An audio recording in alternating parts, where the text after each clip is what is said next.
안녕하세요, 코끼리아저씨입니다.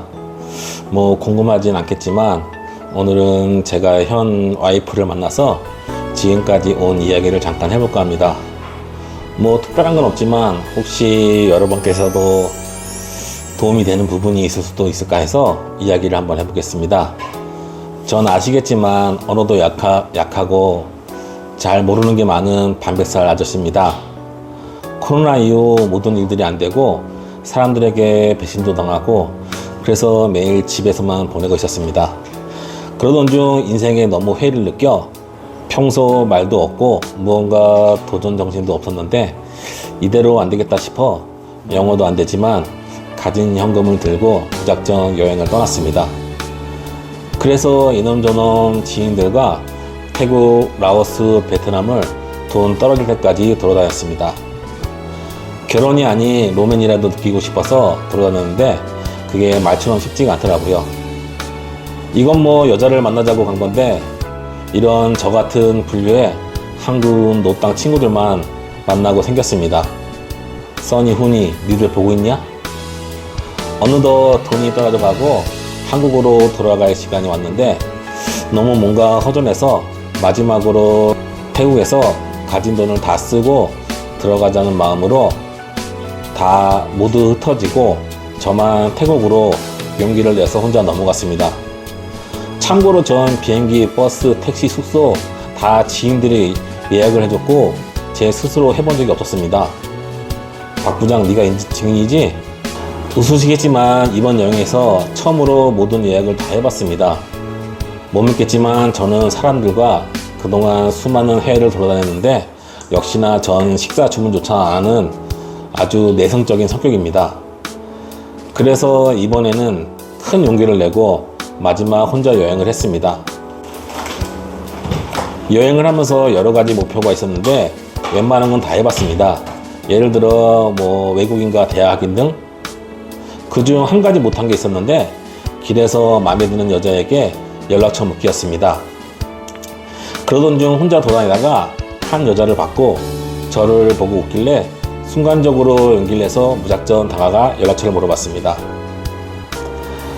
나중에 안 사실이지만 저 때문에 웃은 게 아니고 다른 것 때문에 웃었던 거고 연락처는 얼떨결에 줬다고 합니다. 이런. 그래도 인연이라고 연락을 하고 저녁에 만나기로 했습니다. 태국 여자들은 시간 약속을 잘 안 지킨다고 해서 띵가띵가 다른 곳에서 좀 놀다가 정각에 갔는데 먼저 와서 저를 기다리고 있더라고요. 진짜 이게 가능한 건지 보통 1시간을 항상 기다렸는데 여튼 둘이 맥주 한잔 하러 갔는데 도착 후 그녀가 인상을 쓰면서 말도 안 하더라고요. 속으로 내가 마음에 안 드는구나 하고 역시나 안 되는구나 했었죠. 그리고 화장실을 간다고 하더니 30분 동안 오지 않았습니다. 그래서 저는 도망갔구나 생각하고 또 이 창피함을 어떻게 무마할까, 친구들에게 말을 할까 온갖 생각을 하고 있었는데 그녀가 다시 왔습니다. 내용을 들어보니 이것도 나중에 알았지만 급성 위염에 걸려 아파서 화장실에서 혼자 쉬고 있었던 겁니다. 저희는 처음에 그냥 배탈이 난 줄 알고 저는 무작정 주변을 돌아다니면서 편의점에서 온갖 배 아픈 약을 사왔습니다. 그러나 괜찮을 줄 알았는데 너무 아파해서 저는 어쩔 수 없이 여러분이 상상하던 생각을 뒤로하고 최대한 매너남이란 걸 보여주고 싶어 번역기로 너의 방에 데려다 주겠다 했습니다. 근데 잠시 후 여친이 번역기로 나의 방으로 가자고 하더라고요. 이게 무슨 일인가 했는데 이것도 나중에 안 사실이지만 여친은 아무 생각 없이 본인의 방에 에어컨이 고장이 나고 공사 중이어서 집안이 개판인 관계로 편히 쉬고 싶어 저의 방을 가자고 했던 겁니다. 저도 반백살 아저씨지만 아직 팔팔한 남자이지만 배를 움켜잡고 아파하고 있는 그녀에게 나쁜 생각을 차마 하지 못했습니다. 그래서 방에서 병 간호를 시작했습니다. 다음날 병원도 같이 가고 약 일주일 동안 아무것도 못한 채 방에서 병 간호만 했습니다. 밥도 제가 나가서 사오고 같이 일주일간 이런저런 이야기도 많이 하고 그러던 중 정도 들었습니다. 그러다 아무런 이야기 속에 제가 그녀에게 네가 하고픈 게 뭐냐고 물었더니 집에 가서 자기의 집을 가지고 싶다 하길래 이 또한 아무 생각 없이 얼마냐고 물었고, 그때 당시 우리나라 돈으로 약 1200에서 1300만 원 한다고 했습니다. 저는 상상 외의 금액이어서 그냥 사탕발림으로 내가 만들어주겠다고 했습니다. 혹시나 그녀를 잡고 싶은 마음에 나와 같이 함께 하자고 했습니다. 그리고 태국 여자들에게 감동 1순위, 너의 가족을 내가 지켜주겠다고 했습니다. 사실 진짜가 아니고 그냥 로맨을 위한 이야기였습니다. 저도 처음에는 그냥 집을 가지고 싶었구나 했는데 이것도 나중에 이유가 있었습니다. 어린 시절 아빠와 살았는데 어떤 이유로 아빠에게 버림받고 집 없이 혼자 정정긍긍하며 살았다고 합니다. 그래서 집에 대한 간절함이 있던 거더라고요. 자세한 가족사는 이야기를 할 수 없지만 확인한 결과 진짜였습니다. 그녀는 살기 위해 식당에서 식사를 빼어가며 온갖 일도 했었고요. 그래서 그런지 지금 식탐이 엄청 많습니다. 제 이야기를 진짜로 들었는지 그녀는 그럼 집에 같이 가자고 하더라고요. 이거 그냥 한 말인데, 사실 그녀가 좋긴 했지만 그냥 로맨을 바랬던 거지 같이 이곳을 갈 생각을 하지 못했습니다. 그녀의 몸도 어느 정도 완쾌가 되어가고 생각도 할 겸 둘이 여행을 떠났습니다. 신혼여행 같은 여행이었지만 전 아직 결론을 못 내렸습니다. 저의 최종 선택을 한 이유는 한국에서도 이것저것 걱정만 하다가 아무 일도 못하고, 그리고 한국에 있을 때 여성분들이랑 결혼을 하려고 해도 집도 없는데 어떡하지? 앞으로 어떻게 살지? 온갖 생각을 하느라 아무것도 하지 못했습니다. 그래서 생각을 멈추고 에라이 모르겠다, 일단 저지르고 보자. 물론 주변 지인들은 다 말렸습니다. 근데 내 인생 내가 사는 거니 뒷일은 그때 생각하기로 하고 둘이서 그녀의 고향 부리람으로 떠나게 됐습니다. 다행히 가족들이 잘 반겨주고 마침 언니의 남편도 영국인이어서 외국인 남자에 대한 거부감은 크게 없었습니다. 그리고 태국 부모님들은 한국하고 다르게 그녀가 행복하다면 그녀의 선택에 대해 태클을 걸지 않더라고요. 어쩌다 저쩌다 그래서 집을 만들기로 하고 저는 돈이 떨어져 한국으로 돌아가 돈 되는 물건들은 모두 팔고 그리고 차도 팔고 다시 이곳으로 와서 집을 짓기 시작했습니다.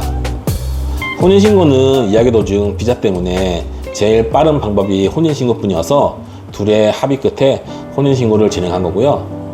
아이는 역시나 나이를 떠나 앞으로의 금액적인 문제 때문에 굳이 만들려고 하지 않았는데 그냥 이것 또한 둘이서 하늘의 뜻에 맡기기로 했습니다. 그러다 보니 하늘에서 내려다 주셨네요. 뭐 돈도 없는 놈이 뭐하는 짓이냐고 댓글로 욕도 많이 먹었는데 그래도 행복합니다. 물론 최종 돈이라는 건 피해갈 수 없는 문제지만 일단 한국에 있을 때 아무것도 안 하고 방에만 있어도 각종 세금으로 100만 원씩 꼬박꼬박 나갔습니다. 여기서 지내보니 그 돈이면 이곳에서 충분하게 살겠더라고요. 이것저것 다 정리하니 약 4천만 원을 모았고 이 돈으로 집 만들고 바이크 사고 지금까지 생활비하고 했는데 아직도 많이 남아 있습니다. 그래도 그 이후에는 한국에 있는 집꼬리마나 월세방을 좀 빼고 만기된 보험들이 있어서 이걸로 남은 여생을 충당하려고 합니다. 뭐 모자르겠지만 그건 그때 가서 고민하겠습니다. 지금 고민해봤자 정답이 있는 것도 아니고 사실 이곳 시골은 식비 말고는 굳이 들어갈 돈이 많이 없습니다. 제 용돈은 담배값, 커피값, 가끔 코끼리 바지 말고는 약 10만 원이면 저는 이곳에서 생활을 할 수 있습니다. 아직 여기서 쓰는 돈보다 한국에 있지도 않지만 매달 날라오는 세금 등이 그게 더 벅찹니다. 조만간 집도 빼고 사업자도 죽이고 각종 인터넷 등을 죽이니 이제 낼 돈이 핸드폰비 포함 10만원 안팎으로 줄었습니다. 그래도 이곳에 있으면서 한국에서 느끼지 못한 경험 등 물론 힘든 점도 있지만 나름 한국보다 재미가 있습니다. 한국에서의 매일 반복되는 일상은 너무 재미가 없었습니다. 저는 이곳에서 두 가지 목표가 있습니다. 언제가 될지 모르고 가능할지 모르겠지만 첫 번째는 한국인들이 오며 쉬어갈 수 있는 공간을 만들고 싶고 두 번째는 이곳 부리람은 나름 축구의 고장인데 동네 남자애들에게 축구화를 선물해주고 싶습니다. 그래서 마을 사람들에게 좋은 한국인으로 남고 싶습니다. 언제가 될지 모르지만 그냥 희망입니다. 뭐 그렇게 화려한 이야기는 아니지만 그래도 끝까지 보셨다면 감사합니다. 제가 마지막으로 하고 싶은 이야기는 태국이 아니더라도 한국이든 어디든 생각만 하지 마시고 무엇이든 도전을 해서 자신의 삶을 찾으시길 바랍니다. 저는 한국말, 태국말, 영어도 잘 못하지만 이곳에 와서 결혼도 하고 아이도 만들고 다 했습니다. 그러니 본인이 깡깡인데 어떻게 하냐 하지 마시고 한 번 정도는 도전을 해보시기 바랍니다. 태국말 못한다고 욕하시던데 뭐 말이 안 통하니 크게 싸울 일도 없습니다 라고 긍정적으로 살고 있습니다. 그동안 한국에서 연애를 할 때는 매번 서로 상처 주는 말만 하다가 헤어지기를 반복했습니다. 앞으로 잘 지켜봐주시고 응원해 주시기 바랍니다. 전 얼굴을 가리는 이유는 크게 없습니다. 그냥 늙고 뚱뚱한 아저씨 얼굴 봐서 뭐겠어요. 조금이라도 이쁜 사람이나 이쁜 그림을 보셔야지라는 생각 때문에 출연을 안 한 것 뿐이었습니다. 그럼 재미없는 이야기 끝까지 들어주셔서 감사합니다. 넉넉한 삶은 아니지만 이런 놈도 있구나 라고 하고 시청해 주시기 바랍니다. 감사합니다.